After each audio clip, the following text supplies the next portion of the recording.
Hello and welcome back. My name is Dr. Christopher Gennari, and today we talk about the Persian Army.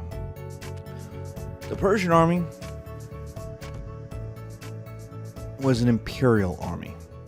It's different than all the other armies we've talked about. It's different from the Assyrian army. The Assyrian army was a national army. Only Assyrians could join. They locked out everybody else. Nobody else could be a part of its victories. Nobody else could get any glory, gain any money. But in the Persian army, anyone can join. It was an imperial army. And the first thing about that is it's huge. There isn't an army like it again until Napoleon. 250,000 people. Now, Herodotus says it's in the millions, that it's all of Asia marching against. It's all of Asia marching against Greece. But modern historians believe it's about 250,000, which is still the largest army put together until the French Revolution. But anyone can join from any civilization. Babylonians, Hittites, Egyptians, Hebrews, Lydians, Bactrians, Sargondians could all join and be part of it, could gain in the glory, could gain some of the money. So what does this mean? What it means is that everyone fights in their home style. So Indians bring their elephants. The Persians fight as cavalry. The Egyptians bring their archers. The Phoenicians bring their ships. The idea is that everybody fights in a way that they know how to fight. And that result is diversity. That the army fights in so many different ways that it is very hard to defend against. You know, how do you fight Indian elephants and Babylonian chariots and Phoenician ships and Egyptian archers and like sooner or later there is one weapon system that is going to defeat you. You can't defend against every one of them. The second advantage of this system is its size. It overwhelms you. You don't want to fight. The whole point of putting 250,000 people into the field is actually not to have a battle. Because in many ways it's too big of an army. But you see that 250,000 and you go, whoa, I don't want to fight against that. And the Persian king says, surrender or die. Join or die. Be a part of us or die. And you're outnumbered 25 to 1. Like, you're not outnumbered 5 to 1. You're outnumbered 25 to 1. And you say, okay. And so the size is an advantage because people don't want to fight this. In fact, in Xerxes' march into Greece, nearly everybody before Thermopylae just surrenders. And most people after Thermopylae surrender. Wherever that army goes, it basically doesn't fight anybody. They surrender. It's too big to fight against. B is it's impossible to defend against. You can't defend against all the different diversity. Somebody is going to defeat you. Whether it's African spearmen, Arabic horse archers, Mesopotamian infantry, like somebody is going to defeat you. And third is the terrain. This is an army that can fight anywhere. The horses, the archers, the navy from Phoenicia and Egypt can go anywhere. can fight on anything. It can fight in the deserts of Arabia. It can fight in the mountains of Afghanistan. It can fight on the flat plateau of Asia Minor. It can fight anywhere because it has some weapon system that can fight in that terrain. Somebody in that army is at home fighting in the terrain the Persian army is going to fight in. The disadvantage of this system is its diversity. It's literally impossible to actually run effectively, to control it as a general, the way Alexander controls his Macedonians. It's too big. It's too many people. It will stretch miles and miles and miles across. So giving orders to different people, they all speak different languages. So giving orders to these people is impossible. They have no ability to work together because they're too big. They're too diverse. This is not the Assyrians where everyone was the same. Everyone spoke the same language. And so even though you had different weapon systems, chariots, archers, infantry, you could work together because there was that cultural cohesion. This is not. This is the polyglot. This is heterogeneous.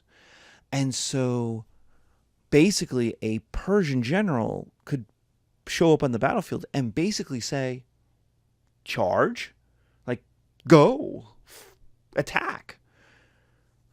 There's basically nothing else. Like, do your thing, guys. And everyone would fight in their style. And so that's the Persian army. So what happens to the Persian Empire?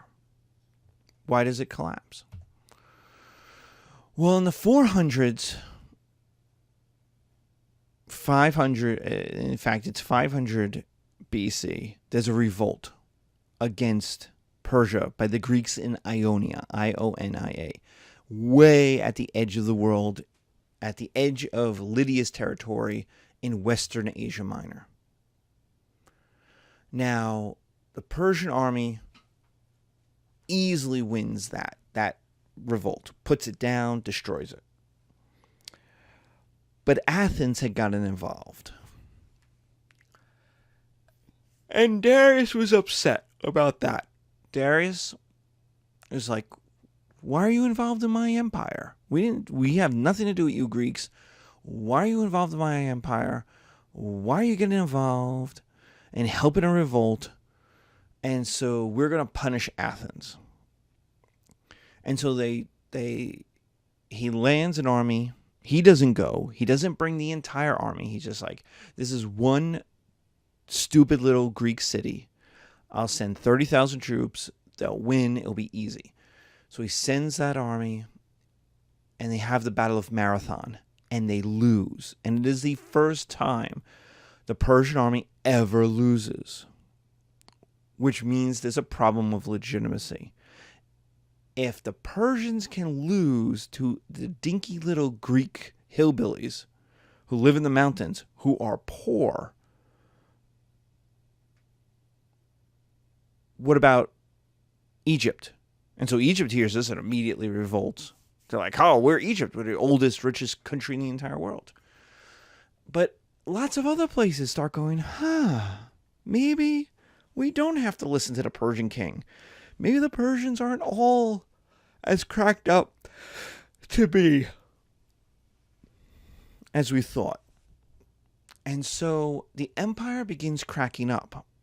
Now, it doesn't break open into open revolt. It doesn't break open into open civil wars and crack like the way the Assyrian Empire cracked into 4 parts. But Egypt revolts because Egypt hates the Persians. And the satraps, governors, simply start to break away. And the way they do it is just by ignoring the capital. They get an order, raise taxes, and they just don't.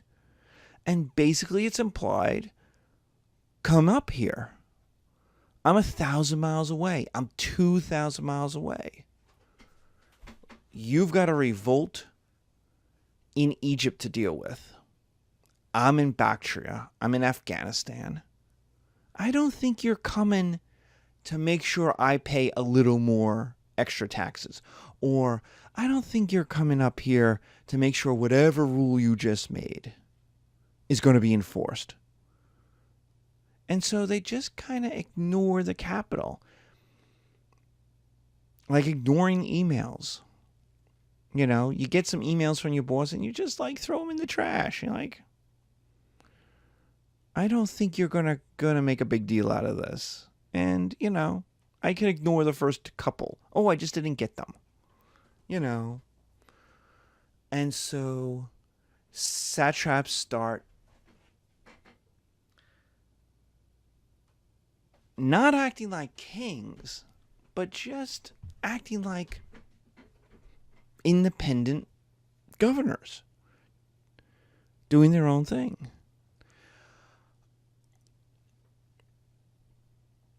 Xerxes'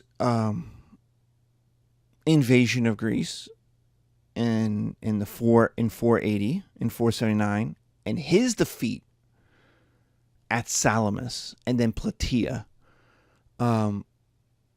doubles down on this problem of legitimacy. I mean, it was one thing for a small detachment to lose at Marathon. It's another thing for the royal army with the king to lose. And so you get this breakup. At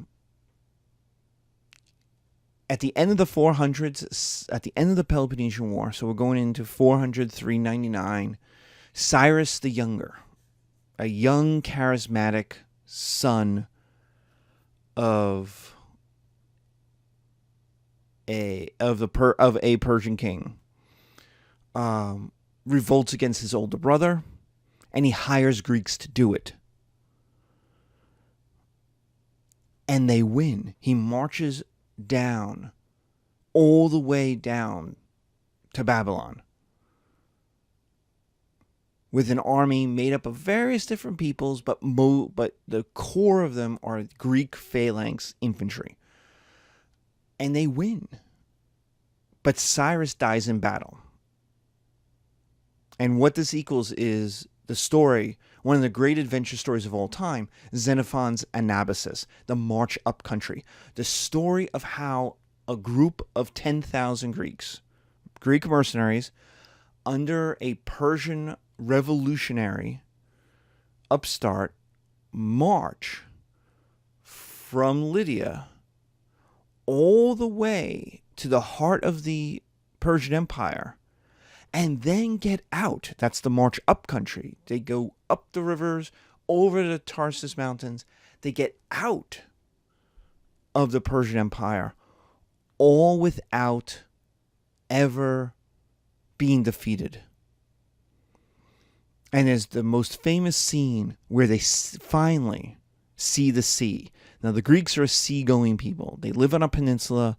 They colonize all over the Black Sea and the Aegean. And they know the Persians are in the desert. They're in Mesopotamia. They're in this giant river valley. And they reach the sea. They have marched all the way across, up the Euphrates, over the Tarsus, through Persian-held Asia Minor, to the northern banks of Anatolia, of Asia Minor, and they see the sea, and there's a cry that goes out, Thalassa, Thalassa, the sea, meaning we have reached freedom, we have reached home. We're not home, but we're in our element, we're back. All we have to do is get on some ships and go home, and we're safe. But what Xenophon's Anabasis is a handbook for invading Persia. It shows that a Greek army can defeat a Persian army. It shows that the Persian satraps were not willing to risk themselves to fight the Greeks. They would much rather Let the Greeks just keep going. I don't want to fight you. Just keep on moving. Meaning they liked their power more than their loyalty to the Persian king. And the Persian king couldn't kick them out. Couldn't force these guys to leave. They were leaving on they're like, you can't fire me, I quit. The Greeks were leaving on their own. And so what the 400s were showing was the thing that bound the Persian Empire together, the niceness of Cyrus, the building of Darius, was beginning to fray under weaker, richer kings who liked their power, who liked being in Ecbatana or in Persepolis and getting the fealty, getting all the money, getting the decadence that Cyrus and Darius didn't have. Like Cyrus flat out says, his Persian nobles say, we've won the world. Why are we living in tents? And Cyrus says, well, hard country makes hard men. Like the moment we set down and build a city and start living on the wealth of this empire, you'll get soft. And do you want to get soft? Because the moment you get soft, someone else will conquer you. And that sounds great. That sounds like, let's be hard men. But Darius was right. Darius was right. You have to build a city. Otherwise, no one would respect you. You had to have a capital. He builds roads to connect it. But all of that infrastructure only matters if the king is impressive. If the king uses this stuff. Though those military highways don't matter if you don't move your army on them. They don't matter if you don't put together a good army. They don't matter if the news that is coming to the king is ignored. And so what the 400s see is that people are starting to look at these weaker kings, the people after Xerxes, and going, I'm not really sure. You're not the real teacher. You're the substitute teacher. And I'm not sure how much I have to listen to you. In the 330s, Alexander, having reconquered a rebellious Greece, his father will basically take over Greece. Philip II will conquer Greece. Philip II gets murdered at his daughter's wedding. Alexander's only 18. So several Greek cities will revolt against Alexander, thinking he's just a boy. We'll get our independence back. It turns out Alexander is very good at war. He also has a very loyal Macedonian army. Remember, Alexander's not Greek. He's Macedonian. He claims to be Greek. Philip II actually got the Greek oracles to say he was Greek, but he's not really Greek. And most Greeks don't consider the Macedonians to be Greek, and they're like, yeah, you're some hillbilly cousin that doesn't even speak our language. And the Macedonians then say, in Macedonian, which none of the Greeks can understand, of course we can speak Greek, which just kind of proves the point. Anyway, Alexander destroys Thebes, Thebes, the city of Thebes, reconquers Greece, because once he destroys Thebes, everybody's like, okay, you're cool. And he says, look, we can revolt and I can destroy you, or we can all work together and invade Persia and get rich. And the Greeks say, all right. And the Illyrians and the Thracians, various other barbarian peoples, sword-wielding people to the north of Macedon, that the Greeks consider like flat-out barbarians, heathens, and all kinds of nasty stuff. He joins all this together. He's got his own little imperial army of 50,000. He marches into Persia, wins 3 major battles against the Persian king, defeats the Persian royal army twice. He defeats a satrap army in the first battle in Asia Minor, defeats the royal army twice, smashes it in 15 minutes. And with that, with the defeat of the Persian army, there's nothing really holding the Persian Empire together, and the Persian Empire just breaks up. And basically, Alexander spends a better part of 10 years basically going satrap to satrap, being like, who's your daddy? Who's your king? And they all go, Alexander's our king. Which causes problems in his Greek army, because his Greeks, especially his Macedonians, are like, dude, why are you leaving these Persian dudes in charge? We won. We're Macedonian. We should be in charge. And Alexander's like, yeah, but I like them because they're kings and they're awesome. And, we need their troops anyway.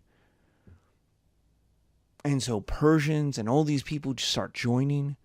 So that by the time Alexander actually enters Afghanistan and then enters India, his army is like 150,000 people. It is truly an imperial army. But most of it is no longer Greek or Macedonian. He sent a lot of the Greeks home after he burned down Persepolis, which was the stated goal of the whole invasion. He's like, we're going to get revenge for when the Persians burned Athens. Come on, Greeks. Now, he'll rehire a bunch of those Greeks as mercenaries. But the idea was this core of a Macedonian Greek army starts to get diluted because it gets surrounded by this Persian and Bactrian and Phoenicians and all these other imperial people. Alexander liked the way the Persians ran the show. He just wanted to run the Persian show himself.